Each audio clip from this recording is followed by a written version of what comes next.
தமிழகத்தின் புதிய தலைமைச் செயலாளராக கிரிஜா வைத்தியநாதன் நியமிக்கப்பட்டிருக்கிறார். கூடுதல் தகவல்களை தலைமைச் செயலகத்தில் இருக்கும் நம்முடைய செய்தியாளர் ஸ்டாலினிடம் கேட்கலாம். ஸ்டாலின், புதிய தலைமைச் செயலராக கிரிஜா வைத்தியநாதனை நியமித்து ஆளுநர் உத்தரவிட்டிருக்கிறார். அந்த அறிவிப்பில் என்னவெல்லாம் முக்கிய தகவல்கள் தெரிவிக்கப்பட்டிருக்கின்றன?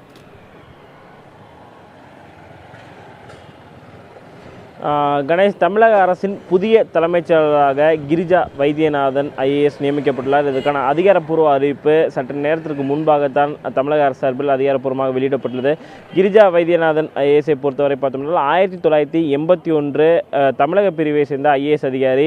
தொடர்ச்சியாக தமிழக அரசின் பல்வேறு உயர் பொறுப்புகளில் பதவி வகித்தவர். குறிப்பாக சுகாதாரம், குடும்ப நலத்துறை, கல்வி, சுற்றுச்சூழல் உள்ளிட்ட துறைகளில் 15 வருடங்களுக்கு மேலாக பல்வேறு விதமான முக்கிய பொறுப்புகளை தமிழக அரசில் வகித்து வந்தவர். கடந்த தலைமைச் செயலாளர் தேர்வின் பொழுதே இவருடைய பெயரானது பட்டியலில் இருந்தது. அதன் பிறகு தற்போது புதிய தலைமைச் செயலராக அவர் நியமிப்பதற்கான அரசாணை தற்போது வெளியிடப்பட்டுள்ளது. குறிப்பாக கிரிஜா வைத்தியநாதன் ஐஏஎஸை பொறுத்தவரை பார்த்தோம் என்றால் தொழில் முதலீட்டுக் கழகத்தின் மேலாண்மை இயக்குநராக இருந்தவர். தற்போதைய நிலையில் தலைமைச் செயலருக்கு புதிய தலைமைச் செயலராக நியமிக்கப்படுவதற்கு முன்பாக பார்த்தோம் என்றால் நில நிர்வாக ஆணையராகவும் பதவி வகித்து வந்தவர். தற்போதைய நிலையில் இந்த அறிவிப்பை பொறுத்தவரை பார்த்தோம் என்றால் புதிய தலைமைச் செயலராக அவர் நியமிக்கப்பட்டுள்ளார். அதேபோல ஊழல் கண்காணிப்பு ஆணையராகவும் நிர்வாக சீர்திருத்தத்துறை ஆணையராகவும் அவர் கூடுதலாக நியமிக்கப்பட்டுள்ளார். கிரிஜா வைத்தியநாதனின் பதவிக்காலம் என்பது இன்னும் 1 வருடம் இருப்பதாகவும் அதன் பிறகு அவருக்கான பதவி நீட்டிப்பு வழங்குவதற்கான வாய்ப்புகள் அதிகம் உள்ளதாகவும் தலைமைச் செயலக வட்டாரங்கள் தெரிவிக்கின்றன. குறிப்பாக பல்வேறு துறைகளில் ஒரு நிபுணத்துவம் பெற்ற ஒரு ஐஏஎஸ் அதிகாரி தலைமைச் செயலராக நியமிக்கப்பட்டுள்ளது ஒரு நிச்சயமாக ஒரு வரவேற்கக்கூடிய அம்சமாகத்தான் பார்க்கப்படுகிறது. இந்த அதிகாரப்பூர்வ அறிவிப்பு என்பது ஏற்கனவே தலைமைச் செயலராக பதவி வகித்து வந்த வருமான ராம்மோகன் ராவ் வீட்டில் தொடர்ச்சியாக 13 இடங்களில் அந்த வருமான வரித்துறை சோதனை நிகழ்ந்த பொழுதிலே புதிய தலைமைச் செயலராக வருவதற்கான வாய்ப்புகள் அதிகம் உள்ளதாக, அதாவது நியமிக்கப்படுவதற்கான வாய்ப்புகள் அதிகம் உள்ளதாக கருதப்பட்ட வந்த நிலையில் புதிய தலைமைச் செயலர் குறித்த அறிவிப்பு இன்று காலை தற்போது வெளியாகியுள்ளது. கணேஷ், ஸ்டாலின், ராம்மோகன் ராவின் பதவி தொடர்பாக தலைமைச் செயலக வட்டாரத்தில் என்னென்ன தகவல்கள் வெளியாகியிருக்கு?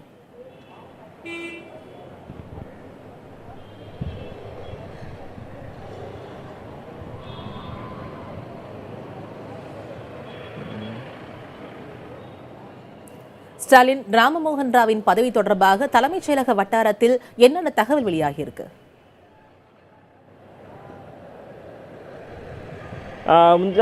முன்னாள் தலைமைச் செயலர் ராம்மோகன் ராவ் இல்லம் உட்பட தலைமைச் செயலகத்தில் கூட நேற்று வருமான வரித்துறை சோதனையானது மேற்கொள்ளப்பட்டுள்ளது.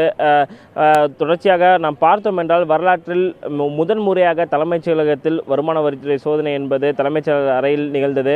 தொடர்ச்சியாகவே அவர் பதவி நீக்கம் செய்யப்படலாம் என்று தலைமைச் செயலக வட்டாரத்தில் தெரிவித்து வந்த நிலையில் அவருக்கான பதவி நீக்கத்திற்கான அந்த ஆணை என்பது அஞ்சல் மூலமாக அனுப்பப்பட்டுள்ளதாக தகவல் தெரிவிக்கின்றன. அதற்கான அதிகாரப்பூர்வ அறிவிப்பு வெளியாகவில்லை என்றாலும் புதிய தலைமைச் செயலராக தற்போது கிரிஜா வைத்தியநாதன் நியமிக்கப்பட்டுள்ள நிலையில் ஏற்கனவே பதவி வைத்திருந்த முன்னாள் தலைமைச் செயலர் ராம்மோகன் ராவ் பதவி நீக்கம் செய்யப்படுவதற்கான வாய்ப்புகள் அதிகம் உள்ளதாகவும் அதற்கான அறிவிப்பும் இன்று மாலைக்குள் நிச்சயமாக வெளியிடப்படுவதற்கான வாய்ப்புகள் அதிகம் உள்ளதாகத்தான் தலைமைச் செயலக வட்டாரங்கள் தெரிவிக்கின்றன. மும்தாஜ்.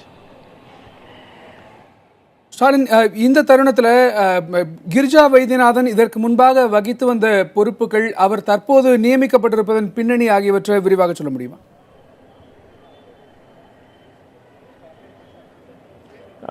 கணேஷ், கிரிஜா வைத்தியநாதன் ஐஏஎஸ் அதிகாரியை பொறுத்தவரை பார்த்தோம் என்றால் அவர் தஞ்சாவூர் மாவட்டத்தை சேர்ந்தவர். தற்போது சென்னையில் வசித்து வந்தாலும் தஞ்சாவூர் பூர்வீகமாக கொண்டவர்.